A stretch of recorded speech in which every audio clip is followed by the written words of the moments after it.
Welcome back and thanks for staying with us. Now, the DA has criticized President Cyril Ramaphosa's decision to deploy the South African National Defence Force to the M23 rebel-infiltrated Eastern DRC.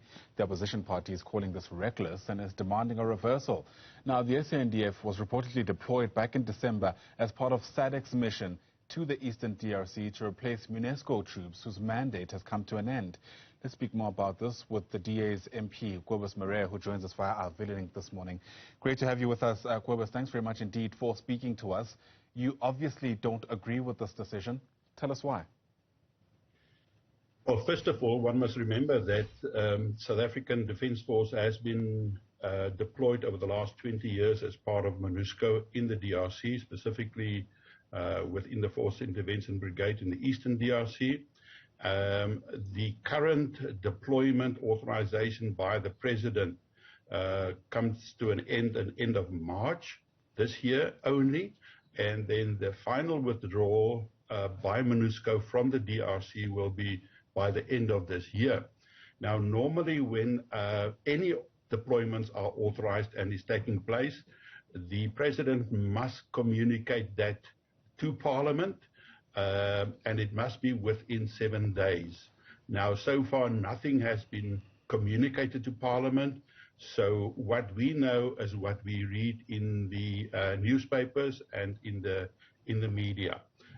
First of all, that is the one point. Secondly, the deployment to the DRC was to a very large extent funded by the refunds claimed from the United Nations.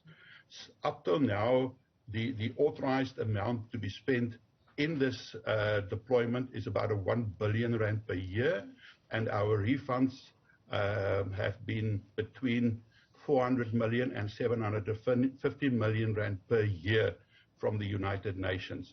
Now, so far, no indication of funding from SADC or African Union has been confirmed.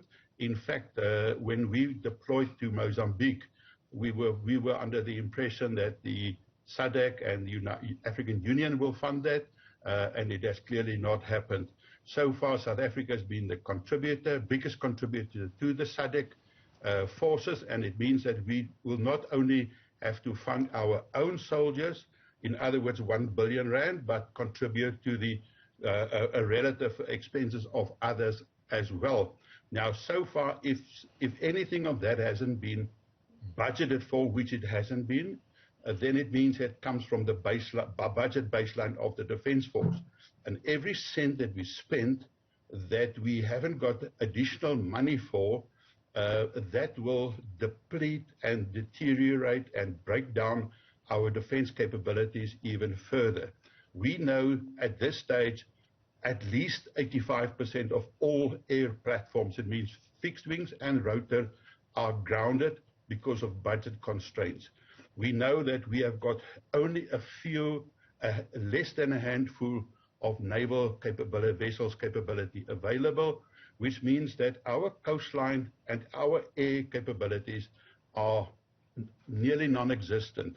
And currently the indication is anyway that our Oryx, our Rooivalk helicopters, which was the biggest contributing factor to defeat M23 the previous time, none of them are available, and our 5 Oryx helicopters in the DRC will probably have to be downgraded to only 2, because of our 39 Oryx helicopters on register, only about 4 to 5 are available. Right. That is for Mozambique, DRC, and South Africa. So at this stage, we cannot afford it to actually deploy there without funding and resources. And obviously, after 20 years, the DRC and Eastern African countries, the neighbors of the DRC, will have to put their own force and protection force in place. If not, it means that we will stay there for an infinite time, and that's something that we cannot afford. We are neglecting our own borders, maritime and land borders, right, and the safety of our own people, and that is my biggest concern. Is that we have to look at our own people first, and secondly, outside. All right, so to be clear, the DA is not against, in principle, South Africa giving assistance to the DRC, given just how long-standing the conflict has been there, and given South Africa's positionality relative to the DRC through SADC. The principle of there being support for that country is not what the DA is against. No, we are very much in favor of regional deployment for peacekeeping. Very much in favor of that, given that it must have an impact on a potential worsening of our own situation. For instance, in Mozambique, which is our neighbors, it absolutely makes sense to be involved in Mozambique, because that will prevent that from spilling over into South Africa. But the DRC problem is very much a Eastern DRC problem, which is unlikely to be spilled over into Zambia, Zimbabwe, and South Africa. One must remember that Zambia and Zimbabwe play no role to prevent that from spilling over to their countries.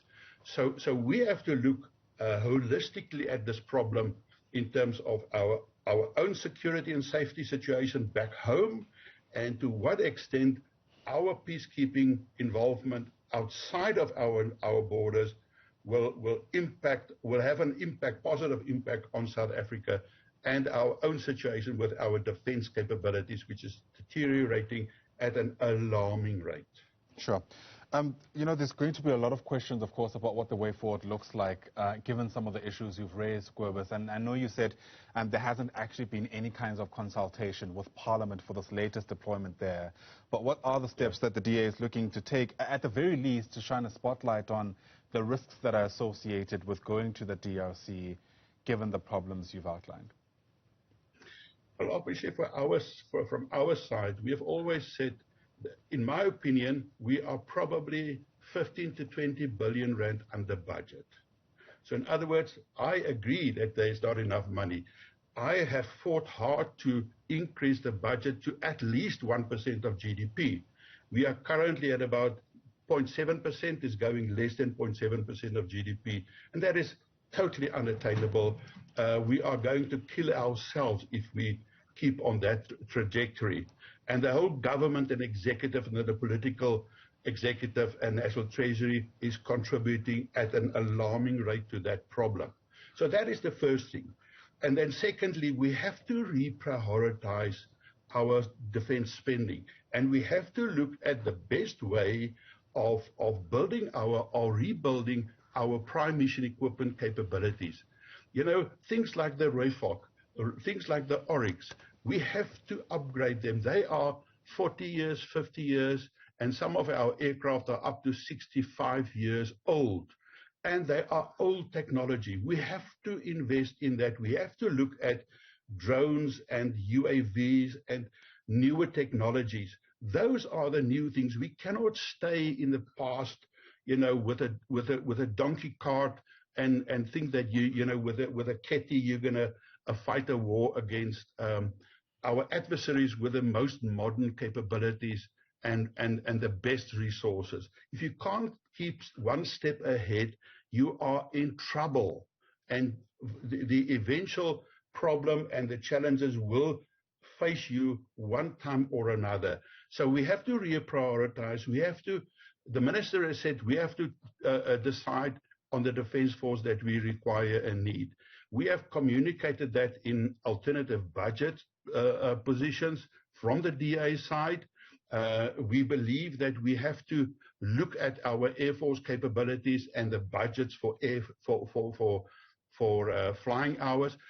Currently, as I've said, the minister confirmed that at least 85% of all platforms are grounded. And obviously, if they are grounded, it means that your air crew can't maintain their flying hours currencies. It means that they are not qualified to fly, even if you then get those airframes available. And the same is with the Navy, and the same will follow with the Army, where we have got old stock, old equipment, analog technology, and we haven't moved into the digital and fifth generation technologies. We have to do that. If we do not do that and start with a systematic upgrade program, the other thing that we will have to look at, and you know, the PFMA requirements on the Defence Force can sometimes be a bit of a burden. So we have to look and see and sit with the South African Defence Force industry where there are immense capabilities and goodwill. Okay. And sit with them and say, how can we redesign this Defence Force in the best interest of all South Africans and you as an industry?